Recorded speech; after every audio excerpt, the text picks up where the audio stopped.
Mr. Attorney General, I think the real concern of a lot of parents is they attend a school board meeting to exercise their First Amendment rights, a fight breaks out, and the next thing you know, they're being tracked down by the FBI with a rap on the door, maybe a SWAT team in the morning, because they simply happen to be there. That is a serious form of intimidation. Whether it was intended or not, that's clearly the effect it's having, and I think you need to be sensitive of that. But I want to talk about the news we received yesterday that we've seen the highest number of arrests of people illegally crossing our border in the history of our country. 1.7 million arrests this year. It is a federal crime to cross the border outside of a port of entry, is it not? Yes, it's a misdemeanor, that's true. Well, your job's to prosecute federal crimes. How many of you are actually prosecuted of that 1.7 million? So the Justice Department doesn't make those arrests? Those are made by Homeland? No, but the Justice Department's responsible for prosecuting them. How many are you prosecuting? I don't know the answer to that, but they A lot have to be or a little? referred by the... Wait a second. You know exactly how many people you're prosecuting from the riot on January 6th, but you can't even give me a ballpark guess of how many people you're prosecuting? Of the 1.7 million who have illegally crossed our border, committing a federal crime in doing so? I don't have that number on the top of my head, but I'd be happy to have our staff get back to you. Do you think that the failure to prosecute illegal border crossings might have something to do with the fact that our border is now being overwhelmed by illegal immigrants who tell reporters they wouldn't have considered making that trip under the Donald Trump administration?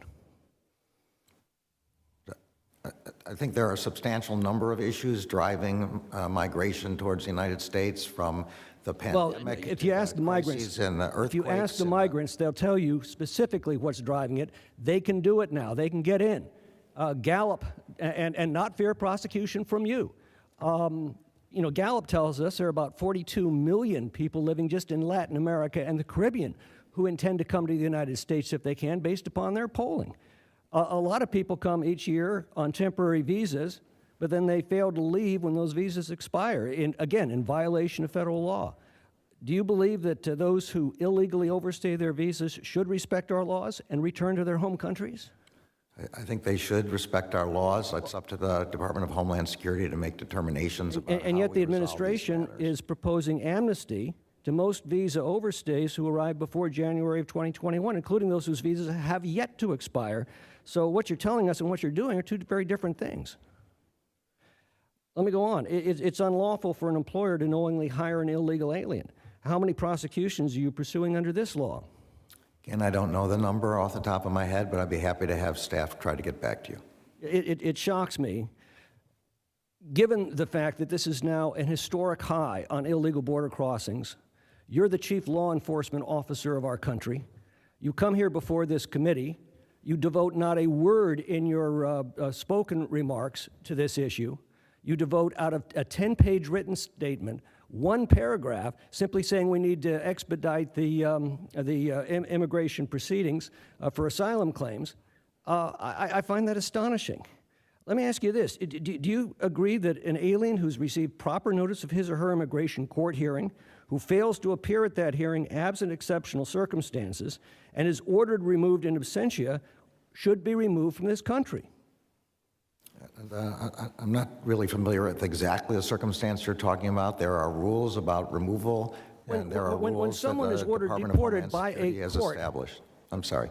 If someone is ordered deported by a court, should they be removed? If they're ordered deported by a court, then we have an obligation to follow the court's order. And yet the president, on his opening day in office, instructed Customs Immigration and Customs Enforcement not to conduct such deportations. I'm not familiar with the specific thing you're talking about. I'm sorry. What circumstances would justify an independent prosecutor? So we've had some history with independent prosecutors.